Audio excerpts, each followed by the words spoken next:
नमस्कार, मैं हूं Pradeep Dabas. Channel 4 news India पर आपका स्वागत है। हमारे साथ हैं सूर्य प्रकाश जी, कैबिनेट मंत्री रणजीत सिंह चौटाला के पौत्र हैं। लगातार उनके साथ बने रहते हैं, जनसभाएं अटेंड करते हैं, लोगों के बीच में बने रहते हैं। और कैबिनेट मंत्री दोबारा बनाए जाने के बाद चौधरी रणजीत सिंह चौटाला का सिरसा में, फतेहाबाद में और हिसार में कार्यक्रम करवाए गए, वहाँ भी मौजूद थे। अब हम सिरसा में हैं, बात करते हैं किस तरह का रिस्पांस, कैसे स्वागत और किस तरह का रिस्पांस लोगों से मिल रहा है चौधरी रणजीत सिंह चौटाला को दोबारा कैबिनेट मंत्री बनाए जाने से। पहले तो डबा साहब, आपका यहाँ सिरसा आने पर बहुत धन्यवाद, और आपके चैनल के जितने भी दर्शक देख रहे हैं उनको भी मेरा नमस्कार। और देखिए जी, जैसे मैं सुबह से चौधरी रणजीत सिंह जी मेरे दादाजी के साथ मैं घूम रहा था। दिल्ली से हमारे थे, क्योंकि आज धन्यवादी समारोह था सिरसा में। और जैसे कि हम पहले रोहतक में लोगों ने स्वागत किया, फिर बहादुरगढ़ में भी किया, उसके बाद में हिसार में किया, रोहतक में भी किया, उसमें अग्रोहा में, फतेहाबाद में किया। और उसके बाद जब हम सिरसा आए तो हमने सिर्फ धन्यवादी समारोह रखा था चौर साहब ने, और वो धन्यवादी समारोह रैली में कब बदल गया पता ही नहीं लगा। हमने सिर्फ ये ऑर्गेनाइज़ करवाया था कि लोग आएंगे, फूल माला पहनाएंगे, पर लोगों ने इतना उत्साह चौर साहब के लिए जाहिर किया कि दूसरी बार कैबिनेट मंत्री बने हैं, तो उन्होंने रैली की तरह इसको बना दिया। 10 से 15 हज़ार कम से कम लोग वहाँ आए। उससे ज़्यादा संख्या तो पहले भी थी, क्योंकि समय 2 बजे का था। चौधरी रणजीत सिंह जी वहाँ 5 बजे पहुँचे, तो सोच के देखिए 3 घंटे तक लोग वहाँ डटे रहे, रुके रहे, इतना जोश था। और आज चौधरी रणजीत सिंह जी जो कि हैं एक बहुत पावरफुल मंत्री बन चुके हैं हरियाणा के, क्योंकि पहले कैबिनेट में 12-13 मंत्री थे, उसके बाद में काफ़ी मंत्री ड्रॉप हो गए, और 5 मंत्री जो कि हैं उनमें मैं चौधरी रणजीत सिंह जी की, दादाजी के, मेरे जितने मैंने जो कार्यशैली अब तक की देखी है वो बेस्ट है। चौधरी रणजीत सिंह जी की जितनी गाड़ी घूमी है पूरी कैबिनेट, 2019 से लेके 24 की बात करें तो किसी की भी गाड़ी इतनी नहीं घूमी, पूरी कैबिनेट की बात करें, क्योंकि इसमें स्टैट्स वगैरह रोज़ आते रहते हैं ना। तो चौधरी रणजीत सिंह जी हमेशा लोगों के बीच रहते हैं। हम भी देखते हैं कि कभी घर के लिए भी चौर साहब को टाइम नहीं मिल पाता, और रात को 11-12-1 बज जाते हैं। चौर साहब जनता में रहते हैं और उस सभी के फ़ोन उठाते हैं, चाहे बच्चा भी फ़ोन करेगा तो भी वो कॉल बैक करते हैं। तो काफ़ी उनसे क्वालिटी सीखने को मिलती है, और बचपन से उनके साथ रहा हूँ तो बहुत कुछ सीखा हूँ, बहुत अनुभव हुआ है, जो एक 40 साल के व्यक्ति का अनुभव हो जाता है। मेरा सौभाग्य है कि चौर साहब के साथ रह के मुझे वो 19 साल में ही प्राप्त हो गया, ये इतना जो कि ज्ञान है। आपके दादा लगातार जनता के बीच रहते हैं, और एक ऐसा लगता है कि रानिया, सिरसा या हिसार में जो हमने देखा, जिस तरह से कार्यकर्ताओं के साथ बातचीत होती है और कार्यकर्ता उनसे बात करते हैं, लगातार उनके साथ बने रहते हैं, ऐसा लगता है जैसे वो अपने परिवार के सदस्यों के साथ बात कर रहे हैं, कार्यकर्ता अपने परिवार के सदस्य के साथ और नेता अपने परिवार के सदस्य के साथ। ये रिश्ता कायम होते हुए देख के आपको कई बार ऐसा नहीं लगता कि इतनी भीड़ है, आप इतने युवा हैं, किस तरह से संभाल पाते हैं? चौधरी साहब, क्या सीखते हैं आप इन इतने इतने लोगों के साथ जब व्यवहार होता है, वार्तालाप होती है, बातचीत होती है आपकी, क्या कुछ रोज़ नया सीखने को मिलता है आपको? देखिए जी, चौधरी रणजीत सिंह जी, मेरे दादाजी पिछले 36 साल से राजनीति में हैं, और बल्कि 36 साल से पीछे भी चौधरी देवीलाल जी के चुनावों में हमेशा जाते रहे।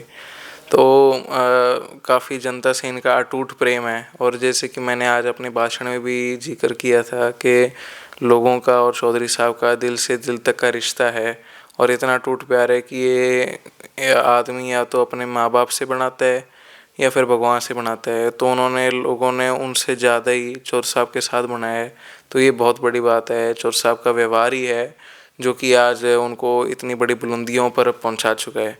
तो वही बस व्यवहार ही हम सीखते हैं। चौर साहब ये एक ही बात कहते हैं दादाजी मेरे को, कि नशे से दूर रहो और लोगों से व्यवहार अच्छा रखो। मैं ये मानता हूँ कि जैसा आप चाहते हैं कि लोग आपसे व्यवहार रखें, वैसा ही उसे और भी अच्छा आप लोगों से व्यवहार रखें, ताकि समाज में आपकी इज्जत बने, आपके माता पिता का आप नाम ऊंचा कर सकें, रोशन कर सकें। रानिया हलके से विधायक बने थे, निर्दलीय के तौर पे बने, उसके बावजूद 2019 में भी कैबिनेट में मंत्री रहे और 2019 के बाद जब 12 मार्च को सरकार बदली गई तो उसमें भी पहले 5 मंत्रियों में शामिल हुए रंजीत सिंह चौटाला।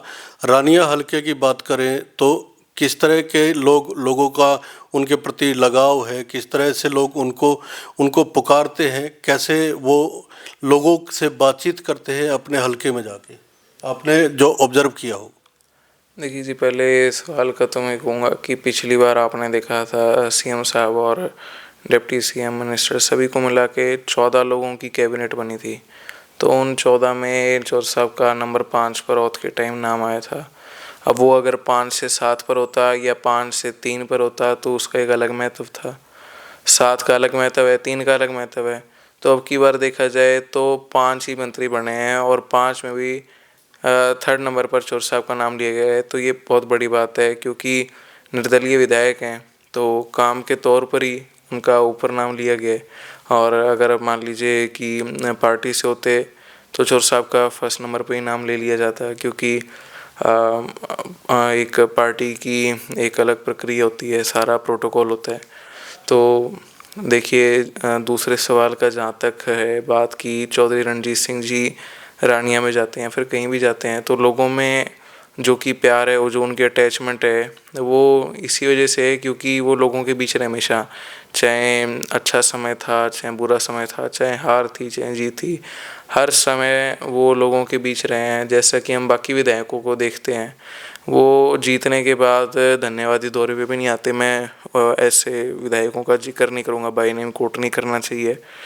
तो चौधरी साहब जिस दिन 2014 में भी आ रहे थे उसके बाद भी अगले 7-8 दिन बाद ही चौधरी साहब गाँव में चले गए थे लोगों के बीच में। और हमेशा से ही चौधरी साहब का लोगों के साथ अच्छा लगाव रहा है तो इसीलिए लोग उनको चाहते हैं। क्या ऐसी बात है चौधरी साहब की, आप पोते हैं, लगातार साथ रहते हैं, ऐसी कौन सी बात है जिसका आप जीवन में हमेशा अनुसरण करना चाहते हैं, उस रास्ते पे चलना चाहते हैं? चौधरी साहब से कौन सी बात ऐसी आपने सीखी है जो आपको ये लगता है कि ये पर्सनैलिटी आपकी आपकी निखारने में काम आएगी और ये बात आपको हमेशा आगे ले जाने और एक मनोबल मजबूत करने वाली बात? दादाजी का व्यवहार, जी। चौधरी साहब का जो व्यवहार है वैसा व्यवहार किसी का भी नहीं है।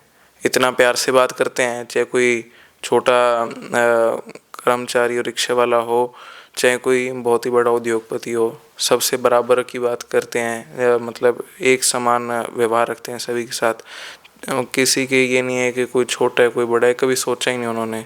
वो सबको बराबर लेकर के चलते हैं। घर पे भी हम देखते हैं, घर पे भी सबसे बड़ा प्यार से बात करते हैं, बड़ा सलीके से, और हमेशा अच्छी ही शिक्षा देते हैं।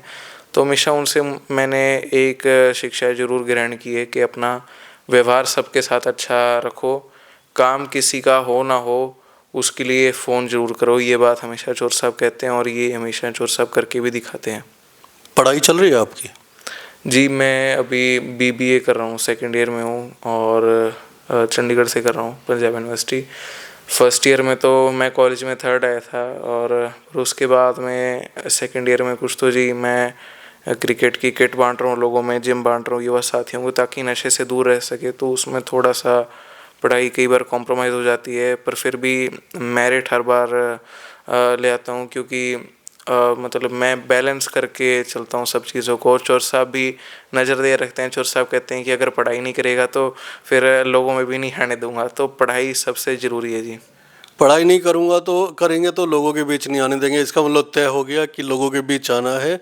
जन सेवा, समाज सेवा या राजनीति में ही आगे अपना करियर आप देख रहे हैं? मतलब जी देखिए, चौधरी साहब ने भी हमेशा जन सेवा का ही भाव रखा है। और राजनीति तो देखिए जी, चौधरी देवीलाल जी से हमारे परिवार में चली आ रही है। सभी अलग अलग अपनी अपनी राजनीति करते हैं, पर मैं मानता हूँ कि देखिए मेरे दादाजी भी मंत्री रह लिए और 6 बार मंत्री रह लिए, अभी दोबारा मंत्री बन गए। आगे भी भगवान करे और भी हमेशा अच्छे पद, बड़े पद मिलते रहें।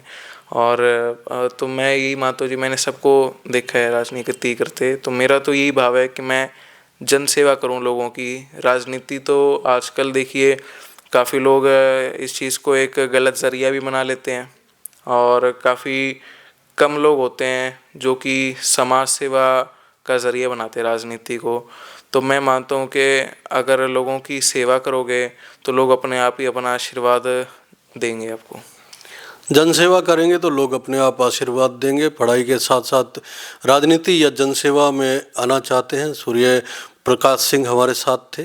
उन्होंने कहा कि दादा की एक बात जो हमेशा उन्हें प्रेरणा देती है वो लोगों के साथ मिलना, उनसे बातचीत करना, और चाहे छोटा हो चाहे बड़ा हो, सबसे बड़े विनम्र भाव से मिलते हैं और यही इसी का अनुसरण करते हुए वे आगे बढ़ना चाहते हैं। बहुत बहुत धन्यवाद आपका।